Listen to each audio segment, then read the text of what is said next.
नमस्कार दोस्तों, विकास एनालिसिस में आप सभी का स्वागत है। और दोस्तों, आज हम छत्तीसगढ़ में हुए डेटा एंट्री ऑपरेटर और सहायक ग्रेड 3 में पूछे गए कंप्यूटर के प्रीवियस ईयर प्रश्न को देखेंगे दोस्तों, जो कि आपके आने वाले एग्जाम के लिए बहुत ही इंपॉर्टेंट होंगे। दोस्तों, आपके आने वाले जो शिक्षक भर्ती एग्जाम है उसमें भी कंप्यूटर से रिलेटेड प्रश्न जो है पूछे जाएंगे। तो इसी तरह से दोस्तों आपके आने वाले एग्जाम में प्रश्न जो है देखने को मिल सकते हैं। तो इन प्रश्न को दोस्तों आप जरूर से सॉल्व करिएगा। और दोस्तों, अगर आप हमारे चैनल पर पहली बार आए हैं तो प्लीज़ हमारे चैनल को एक लाइक और सब्सक्राइब सपोर्ट जरूर करिएगा। चलिए दोस्तों, इन प्रश्न को हल करते हैं। पहला प्रश्न दिया है आपका, मूवी में विशेष खाली स्थान के जोड़ने के लिए मल्टीमीडिया का व्यापक रूप से उपयोग जो है किया जाता है। पहला ऑप्शन है आपका व्यवस्था, दूसरा है संलग्न, तीसरा है नियंत्रण, चौथा है आपका प्रभाव। तो मूवी में विशेष रूप से मल्टीमीडिया को जोड़ने के लिए व्यापक रूप में इन चारों ऑप्शन में से किसका उपयोग किया जाता है? तो इसका सही आंसर क्या हो जाएगा? वो होगा आपका प्रभाव, यानी इफेक्ट को दर्शाने के लिए इसका यूज किया जाता है। तो ऑप्शन डी यहाँ पे आपका करेक्ट हो जाएगा। अगला प्रश्न है आपका, एक प्रोग्राम जो वेबसाइट को देखने के लिए उपयोग किया जाता है उसे डैश कहा जाता है। एक प्रोग्राम है जो वेबसाइट को देखने के लिए उपयोग किया जाता है उसे क्या कहते हैं? पहला ऑप्शन है आपका ब्राउज़र, दूसरा है वेब व्यूअर, तीसरा है स्प्रेडशीट, चौथा है आपका वर्ड प्रोसेसर। तो एक प्रोग्राम जो वेबसाइट को देखने के लिए उपयोग किया जाता है उसे क्या कहते हैं? तो उसे ब्राउज़र कहते हैं ना। ब्राउज़र का यूज़ तो आप सभी करते होंगे। तो ब्राउज़र का उपयोग जो है एक प्रोग्राम को वेबसाइट पर देखने के लिए यूज़ किया जाता है। तो ऑप्शन एक ब्राउज़र आपका करेक्ट हो जाएगा।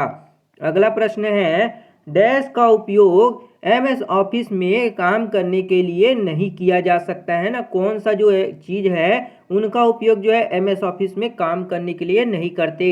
पहला ऑप्शन है आपका जॉयस्टिक, दूसरा है स्कैनर, तीसरा है लाइट पेन, चौथा है आपका माउस। तो कौन सा ऑप्शन जो होगा आपका एमएस ऑफिस में काम करने के लिए यूज़ नहीं किया जाएगा? तो वो होगा यहाँ पे आपका जॉयस्टिक है ना। जॉयस्टिक जब का उपयोग जो है गेमिंग के लिए किया जाता है। तो यहाँ पे आपका ऑप्शन नंबर ए जो होगा करेक्ट हो जाएगा। अगला प्रश्न देखते हैं।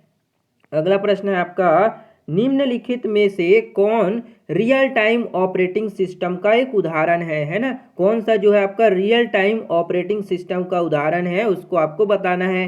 पहला ऑप्शन है लिनक्स, दूसरा है एमएस डॉस, तीसरा है विंडोज एक्सपी और चौथा है आपका प्रक्रिया नियंत्रण।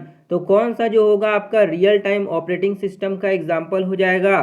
तो इसका सही आंसर क्या होगा? वो होगा आपका विंडोज एक्सपी है ना। Option number C Windows XP जो होगा आपका रियल टाइम ऑपरेटिंग सिस्टम का एक उदाहरण हो जाएगा। तो ऑप्शन सी यहाँ पे विंडोज एक्सपी करेक्ट होगा। अगला प्रश्न है आपका, जीआईएफ का मतलब क्या होता है? जो जीआईएफ है, आपने कई बार जो है किसी से चैट करते हुए या कई बार आपने व्हाट्सएप पर जीआईएफ वीडियोस जो है छोटे से वीडियो टाइप में होते हैं, मूविंग होते हैं, उसको आपने भेजा होगा। तो उसका यहाँ पे फुल फॉर्म पूछा जा रहा है ना।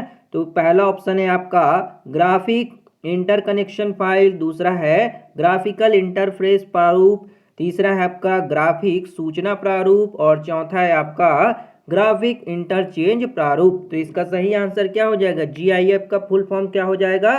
तो वो होगा आपका ग्राफिक इंटरचेंज प्रारूप या फिर आपका ग्राफिक इंटरचेंज फॉर्मेट आपका यहाँ पे करेक्ट आंसर हो जाएगा। अगला प्रश्न है आपका, एसईओ का मतलब क्या होता है? एसईओ का मतलब क्या होता है? पहला ऑप्शन है आपका सर्च एंट्री ऑप्टिमाइजेशन, दूसरा है सर्च इंजन ऑप्टिमाइजेशन, तीसरा है सर्च इंजन ऑपरेशन और चौथा है सर्च एंट्री ऑपरेशन। तो एसईओ का मतलब क्या होता है? तो वो होता है आपका सर्च इंजन ऑप्टिमाइजेशन, यानी कि ऑप्शन नंबर बी जो होगा सर्च इंजन ऑप्टिमाइजेशन यहाँ पे आपका करेक्ट हो जाएगा।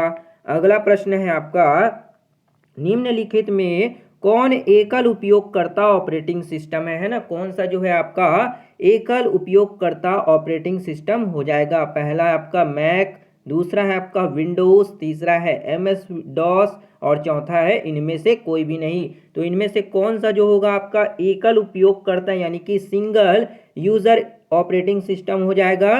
तो वो होगा आपका एमएस डॉस है ना।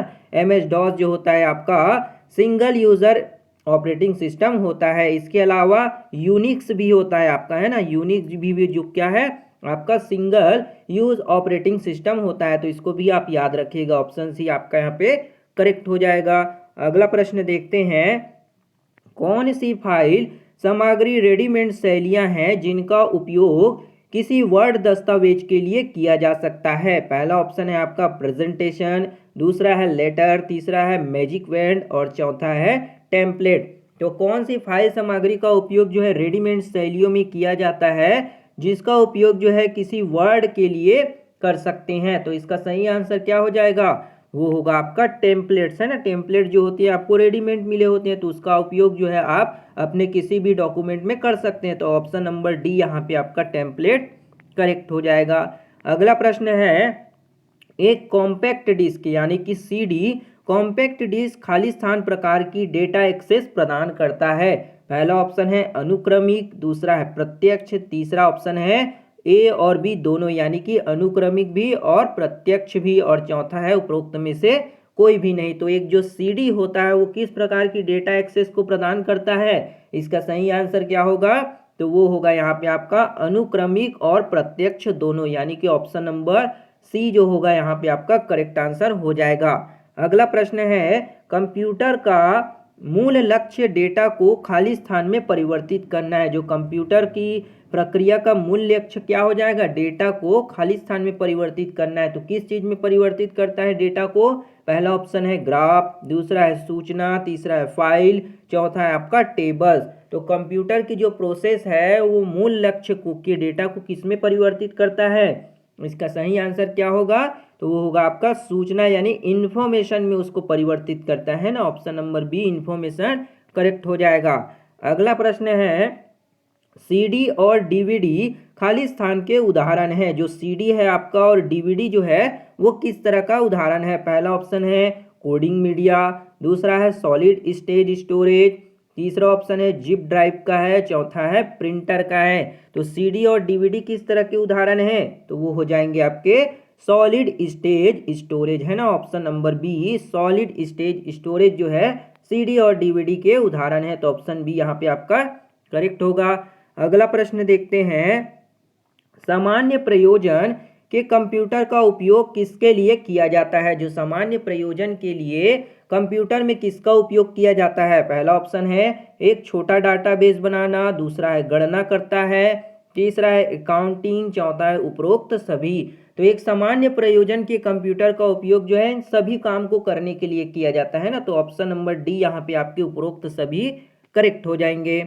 अगला प्रश्न है, एक छवि के एक छोटे संस्करण को खाली स्थान कहा जाता है। एक छोटे से आपका जो इमेज होगा उसके छोटे से संस्करण को क्या कहा जाता है, पहला है क्लिप आर्ट, दूसरा है बिटमैन, तीसरा है पोर्टेबल नेटवर्क ग्राफिक, चौथा है आपका थंबनेल। तो इसका सही आंसर क्या हो जाएगा, एक छोटे से इमेज के संस्करण को क्या कहेंगे, तो उसे हम कहते हैं थंबनेल, है ना। ऑप्शन नंबर डी थंबनेल जो होगा यहाँ पे आपका करेक्ट हो जाएगा।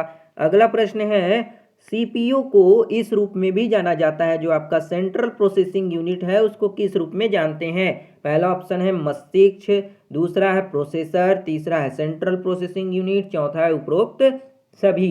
तो इसका सही आंसर क्या हो जाएगा, सीपीयू को हम कंप्यूटर का ब्रेन यानी कि मस्तिष्क भी कहते हैं, प्रोसेसर भी कहते हैं और सेंट्रल प्रोसेसिंग यूनिट भी कहते हैं। तो उपरोक्त सभी जो होगा यहाँ पे आपका करेक्ट आंसर हो जाएगा।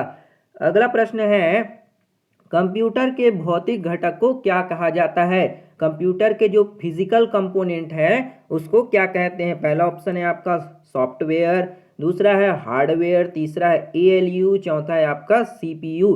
तो कंप्यूटर के भौतिक घटक को क्या कहा जाता है, तो उसको हम हार्डवेयर कहते हैं। क्या कहते हैं, हार्डवेयर, जिनको हम छू सकते हैं ना, बाहरी पार्ट्स रहते हैं, ये सब हमारे हार्डवेयर में आ जाएंगे। और एएलयू क्या होता है, एएलयू का फुल फॉर्म क्या होता है, तो अर्थमेटिक लॉजिक यूनिट के नाम से जाना जाता है। तो यहाँ पे आपका आंसर क्या हो जाएगा, भौतिक घटक में hardware, option number B correct हो जाएगा।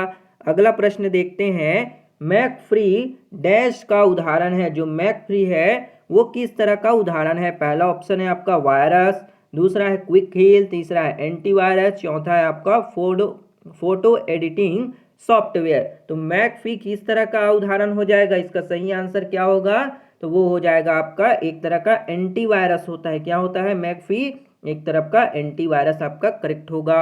अगला प्रश्न देखते हैं, सर्च इंजन खाली स्थान प्रकार की जानकारी खोजने में सक्षम है। जो सर्च इंजन होता है वो किस तरह की जानकारी को खोजने में सक्षम होगा। पहला ऑप्शन है वीडियो, दूसरा है दस्तावेज, तीसरा है इमेज, चौथा है आपका ये सभी। तो सर्च इंजन क्या करेगा, इमेज को भी आपको खोज के दे देगा, दस्तावेज यानी डॉक्यूमेंट को भी, और वीडियो को भी आपको खोज के दे देगा। तो ऑप्शन नंबर डी ये सभी जो होंगे आपके करेक्ट हो जाएंगे। अगला प्रश्न है, पेपर पर ग्राफिक आउटपुट प्रिंट करने के लिए किसका उपयोग किया जाता है। पेपर पर जो ग्राफिक आउटपुट प्रिंट करने के लिए किसका उपयोग करेंगे। पहला ऑप्शन है डॉट मैट्रिक्स का, तीसरा है इंकजेट, तीसरा ऑप्शन है लेजर जेट, और चौथा है प्लाटर का। तो पेपर पर ग्राफिक आउटपुट प्रिंट करने के लिए किसका यूज किया जाता है, इसका सही आंसर क्या होगा, तो वो हो जाएगा प्लाटर का, है ना, ऑप्शन नंबर डी प्लाटर जो होगा यहाँ पे आपका करेक्ट हो जाएगा। अगला प्रश्न देखते हैं, एंटीवायरस आपके डिवाइस की सुरक्षा कैसे करते हैं। जो एंटीवायरस होते हैं वो आपके डिवाइस की सुरक्षा कैसे करते हैं। पहला ऑप्शन है वह इसे ज़्यादा गर्म होने से बचा सकता है, दूसरा वह अपने प्रदर्शन को बढ़ा सकता है, तीसरा ऑप्शन है आपका वह डेटा को दूषित होने से बचा सकता है, और चौथा है वह डेटा का बैकअप ले सकता है।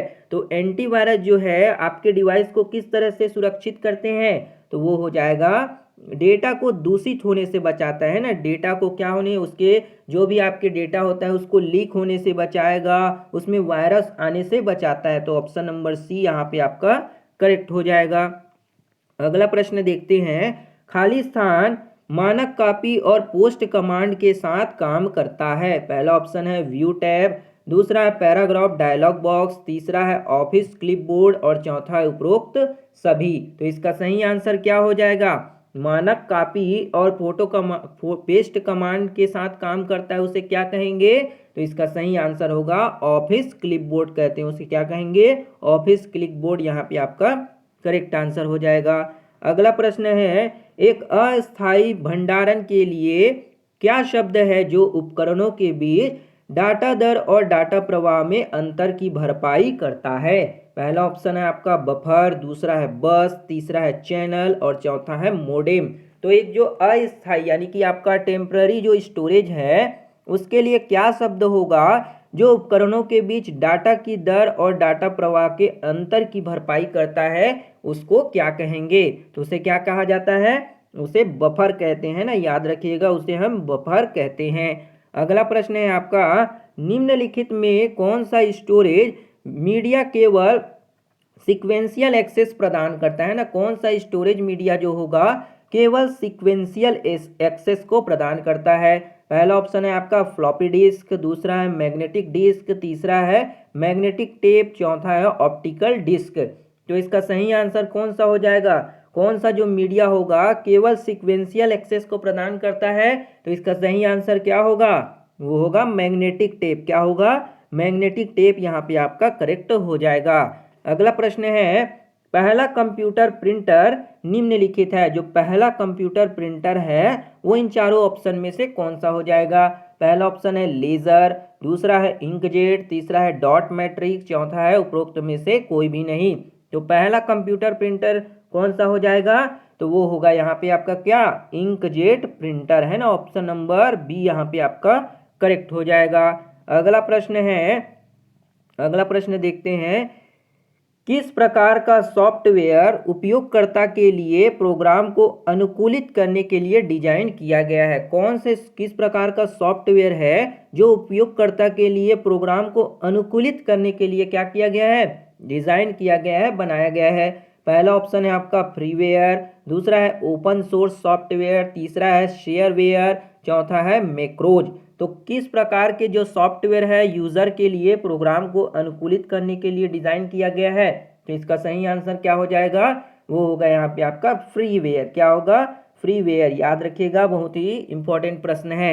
अगला प्रश्न देखते हैं, वेब कॉलर का दूसरा नाम चुने। जो वेब कॉलर है उसका दूसरा नाम क्या होगा। पहला है वेब स्पाइडर, दूसरा है सर्च अनुकूलक, तीसरा है लिंक निर्देशिका और चौथा है वेब प्रबंधक। तो वेब क्रॉलर का दूसरा नाम क्या हो जाएगा? तो वो होगा यहाँ पे आपका वेब स्पाइडर, है ना। ऑप्शन नंबर 1 वेब स्पाइडर आपका करेक्ट हो जाएगा। अगला प्रश्न है लेजर प्रिंटर किस श्रेणी का प्रिंटर है? जो लेजर प्रिंटर है वो किस श्रेणी का प्रिंटर है? पहला है इम्पैक्ट प्रिंटर, दूसरा है नॉन इम्पैक्ट प्रिंटर, तीसरा है लाइन प्रिंटर, चौथा है आपका सीरियल प्रिंटर। तो लेजर प्रिंटर किस श्रेणी के प्रिंटर के अंतर्गत आता है? इसका सही आंसर बताइए। तो वो हो जाएगा आपका क्या? नॉन इम्पैक्ट प्रिंटर, है ना। याद रखिएगा, बहुत ही इंपॉर्टेंट प्रश्न है कि लेजर प्रिंटर किस श्रेणी का प्रिंटर अगर पूछा जाए तो नॉन इम्पैक्ट इस प्रिंटर का उदाहरण है। अगला प्रश्न देखते हैं, निम्नलिखित में से कौन सा ऑपरेटिंग सिस्टम नहीं है ना, जो आपका ऑपरेटिंग सिस्टम ओएस नहीं होगा उसको बताना है। पहला ऑप्शन है विंडोज, दूसरा है लिनक्स, तीसरा है ओरेकल, चौथा है आपका डॉस। तो इनमें से कौन सा जो होगा आपका ऑपरेटिंग सिस्टम नहीं होगा? तो यहाँ पे विंडोज आपका ऑपरेटिंग सिस्टम होता है, लिनक्स भी होता है और डॉस भी होता है, लेकिन ओरेकल जो होता है ये आपका ऑपरेटिंग सिस्टम नहीं है। तो यहाँ पे आपका करेक्ट आंसर क्या होगा? ओरेकल, है ना, क्योंकि जो नहीं है वो पूछा है तो ओरेकल यहाँ पे आपका करेक्ट हो जाएगा। अगला प्रश्न देखते हैं, सर्वर ऐसे कंप्यूटर होते हैं जो खाली स्थान से जुड़े अन्य कंप्यूटरों को संसाधन प्रदान करते हैं। पहला ऑप्शन है क्लाइंट, दूसरा है मेन फ्रेम, तीसरा है सुपर कंप्यूटर, चौथा है आपका नेटवर्क। तो सर्वर के ऐसे कंप्यूटर होते हैं जो खाली स्थान से जुड़े हुए कंप्यूटरों को संसाधन प्रदान करते हैं, उसको क्या कहेंगे? तो उसे कहा जाता है क्लाइंट, है ना, क्लाइंट कहा जाता है। ऑप्शन नंबर 1 करेक्ट हो जाएगा। अगला प्रश्न है, इंटरनेट का फुल फॉर्म क्या है? आप सभी इंटरनेट का तो रोज यूज करते हैं, यहाँ पे पूछा गया है कि इंटरनेट का फुल फॉर्म क्या होता है। पहला ऑप्शन है इंटर कॉन्टिनेंटल नेटवर्क, दूसरा है इंटरनल नेटवर्क, तीसरा है इंटर कनेक्टेड नेटवर्क और चौथा है अंतर्राष्ट्रीय नेटवर्क। तो इंटरनेट का फुल फॉर्म क्या होता है? वो हो जाएगा आपका इंटरनेशनल नेटवर्क, यानी कि अंतर्राष्ट्रीय नेटवर्क यहाँ पे आपका करेक्ट हो जाएगा। अगला प्रश्न देखते हैं, कंप्यूटर के लिए कौन सा हानिकारक है ना, कंप्यूटर के लिए कौन सा चीज जो होगा हानिकारक होता है? पहला है शेयरवेयर, दूसरा है एंटीवायरस, तीसरा है वायरस, चौथा है आपका फ्रीवेयर। तो इसका सही आंसर क्या हो जाएगा? कौन सा चीज जो होगा कंप्यूटर के लिए हानिकारक होगा, हार्मफुल होगा? तो वो हो जाएगा आपका वायरस, है ना। कंप्यूटर में वायरस आ जाने से आपका सिस्टम हैंग करने लग जाता है या फिर कई बार तो बंद भी हो जाता है। तो कंप्यूटर के लिए कौन सा हार्मफुल होगा? तो वो होगा आपका वायरस, है ना। ऑप्शन नंबर सी आपका करेक्ट हो जाएगा। तो ये थी दोस्तों आपके छत्तीसगढ़ में डेटा एंट्री ऑपरेटर और सहायक ग्रेड 3 में पूछे गए जो आपके कंप्यूटर के महत्वपूर्ण प्रश्न थे, इसको हमने आपको समझाने की कोशिश की है। दोस्तों ये आने वाले एग्जाम के लिए बहुत ही इंपॉर्टेंट है, क्योंकि आपकी प्रीवियस ईयर प्रश्न है और व्यापम जो है इसी तरह से प्रश्न को सेट करता है। तो दोस्तों अगर वीडियो बढ़िया लगा हो तो एक लाइक जरूर करिएगा, शेयर, सपोर्ट और सब्सक्राइब भी जरूर करिएगा। मिलते हैं दोस्तों अगली वीडियो में, तब तक के लिए जय हिंद, वंदे मातरम।